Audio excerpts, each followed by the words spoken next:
আসলে আমাদের প্রত্যেকের বাড়ির রান্নাঘরে কিন্তু সবথেকে বেশি দেখা যায়। আমরা যখন রাতের বেলা লাইট অফ করে দেই, তখন দেখবেন এই আরশোলা কিন্তু বেরিয়ে আসে খাবারের খোঁজে।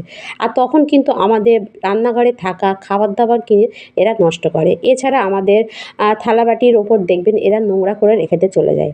আর এই খাবার-দাবার আমরা যদি অজান্তেই খাই, খেলে দেখবেন আমাদের নানা রকম ফুড পয়জন কিন্তু হয়ে যায়।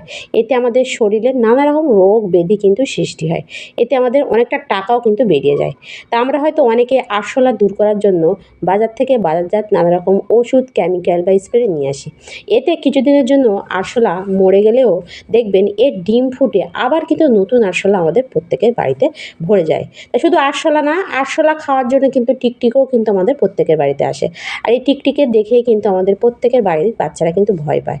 তা আরশোলা দূর করার জন্য আমরা বাজার থেকে এরকম কেমিক্যাল যুক্ত ওষুধ না কিনে যদি ঘরোয়া পদ্ধতিতে এই আরশোলা দূর করতে পারি তাহলে কেমন হয়।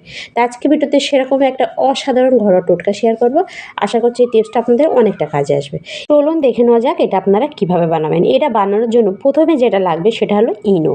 ইনো কিন্তু আমাদের প্রত্যেকের বাড়িতে কিন্তু থাকে। আর ইনো কিন্তু আমরা দরকার হলেই খাই, না হলে কিন্তু আমাদের প্রত্যেকের বাড়িতে এমনিতেই থাকে। আর ইনোর সাহায্যে আপনারা কিন্তু খুব সুন্দরভাবে এই আরশোলা বলুন বা টিকটিকি কিন্তু দূর করতে পারবেন। তা কীভাবে? তা চলুন দেখে নেওয়া যাক। দেখুন এখানে আমি নিয়ে নিয়েছি একটা পাত্র। বাড়িতে সংসারের কাজে ইউজ করবেন না সেরকম একটা পাত্র কিন্তু নিয়ে নেবেন। নেওয়ার পর এই পাত্রতে নিয়ে নেবেন বাকি উপকরণগুলো। তা প্রথমে যেটা আমি নিলাম সেটা হলো লবণ। লবণ কিন্তু আমাদের প্রত্যেকের বাড়িতে থাকে। আর এই লবণ এখানে কিন্তু আমি ১ থেকে ২ চামচের মতো নিয়ে নিয়েছি। তা আপনারা অবশ্যই ১ থেকে ২ চামচের মতো লবণ কিন্তু নিয়ে নেবেন। তারপর আপনারা যেটা নেবেন সেটা হলো হোয়াইট ভিনিগার। হোয়াইট ভিনিগারও কিন্তু আমাদের অনেকের বাড়িতে থাকে, অনেকের বাড়িতে কিন্তু থাকে না। তা যাদের বাড়িতে নেই তারা কিন্তু পাতিলেবুর রস আপনার এখানে একটা পাতিলেবুর রস কিন্তু পুরোটাই দিয়ে দেবেন। তা যেহেতু আমার বাড়িতে হোয়াইট ভিনিগার ছিল সেখানে কিন্তু আমি এখানে কিন্তু ২ চামচের মতো মানে ২ ডালার মতো কিন্তু হোয়াইট ভিনিগার দিয়ে দিয়েছি। তা এইভাবে দেওয়ার পর তারপর আপনারা কী করবেন, এই লবণ আর হোয়াইট ভিনিগারটা ভালোভাবে কিন্তু মিশিয়ে নেবেন। মেশানোর পর তারপর আপনারা নিয়ে নেবেন এতে জল। এখানে কিন্তু আমি নর্মাল জলই নিয়েছি। তো এখানে কিন্তু আমি ১ মগ মতো জল দিয়েছি। তা আপনারা যদি একটু বেশি করে বানাতে চান আপনারা আপনাদের সবকটা উপকরণ কিন্তু একটু বেশি বেশি করেই দিয়ে দেবেন। তো এখানে আমি জল, লবণ আর হোয়াইট ভিনিগার কী করলাম ভালোভাবে কিন্তু প্রথমে মিশিয়ে নিলাম। দেখুন, তো এভাবে অবশ্যই ভালোভাবে কিন্তু আপনারা মিশিয়ে নেবেন। মিশিয়ে নেওয়ার পর তারপর আপনারা নিয়ে নেবেন ইনো। তো এখানে কিন্তু আমি ইনোটা লাল প্যাকেটের যে ইনোটা হয় সেটা কিন্তু নিয়ে নিয়েছি। তা আপনারা আরেকটাও কিন্তু ইনো পাওয়া যায় যেটা মানে গ্রিন কালারের, সেটাও কিন্তু আপনারা নিয়ে নিতে পারেন। এখানে আমি মানে লাল প্যাকেটের যে ইনোটা পুরোটাই কিন্তু এই জলের সঙ্গে মিশিয়ে দিয়েছি দেখুন। তা আপনারা যদি একটু বেশি করে বানাতে চান সবকটা উপকরণ কিন্তু একটু বেশি বেশি দেবেন। এখানে কিন্তু আমি ১ সপ্তাহের জন্য বানাচ্ছি সেজন্য কিন্তু আমি ১ মগ জল দিয়েছি। তা দেখুন এখানে কিন্তু ইনোটা দেওয়ার পর ভালোভাবে কিন্তু মিশিয়ে নিয়েছি। মেশানোর পর তারপর আপনারা নিয়ে নেবেন আরেকটা জিনিস সেটা হলো ডেটল।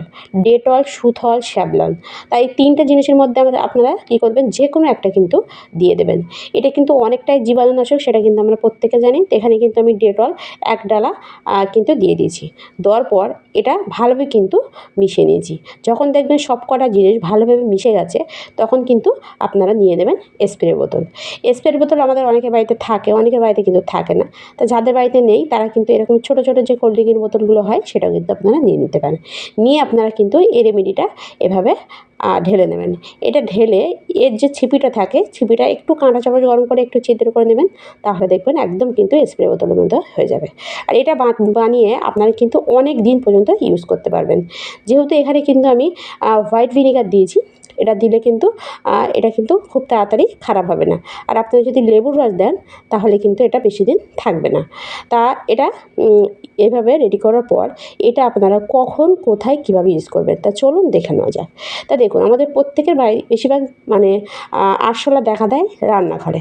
লাইট অফ করার সঙ্গে সঙ্গে এরা কিন্তু এইসব জায়গা থেকে বেরিয়ে আসে। এরা কিন্তু দিনের বেলা বিশেষ করে গ্যাস সিলিন্ডারের পিছনে বা যেখানে আমরা মানে আমাদের জিনিসপত্রগুলো রাখি, কৌটোগুলো রাখি বলুন বা আলু পেঁয়াজের যে মানে বাস্কেটগুলো রাখি তার পিছনে কিন্তু দিনের বেলা লুকিয়ে থাকে।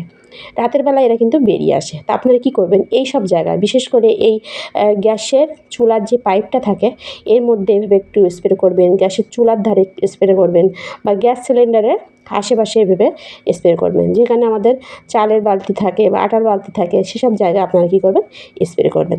স্প্রে করার সঙ্গে সঙ্গে দেখবেন এখানে যদি কোনো রকম আরশোলা থাকে তারা কিন্তু এর গন্ধে ছটপট করতে করতে বেরিয়ে আসবে। বিশেষ করে ইনো লবণ জন্য যে একটা রিয়াকশান তৈরি হয় সেটা কিন্তু বিশেষ করে আরশোলা একদমই সহ্য করতে পারে না। আর এটা দেওয়ার সঙ্গে সঙ্গে কিন্তু তারা একদম সহ্য করতে পারবে না, তারা কিন্তু ছটপট করতে করতে বেরিয়ে আসবে। তা আমি পুরো জায়গাটা ভালোভাবে কিন্তু একটু স্প্রে করব। স্প্রে করার পর কিছুক্ষণ পর আমি আপনাদের দেখাচ্ছি এটা কাজ হয় কি না। তা দেখুন এখানে কিন্তু স্প্রে করার সঙ্গে সঙ্গে দেখুন কতটা আরশোলা বেরিয়ে এসছে। যখন দেখবেন এরকম আরশোলা বেরিয়ে এসছে আপনারা কী করবেন, তাদের গায়ে কিন্তু এভাবে আবারও স্প্রে করবেন। স্প্রে করলে দেখবেন তারা কিন্তু একদম মারা যাবে। তো এভাবে আপনারা কিন্তু কোনো রকম ওষুধ কেমিক্যাল ছাড়াই ঘরোয়া পদ্ধতিতে কিন্তু খুব সহজে আরশোলা দূর করতে পারেন। তা ভিডিওটি পর্যন্ত ভালো লাগলে লাইক কমেন্ট শেয়ার করতে ভুলবেন না। বাই।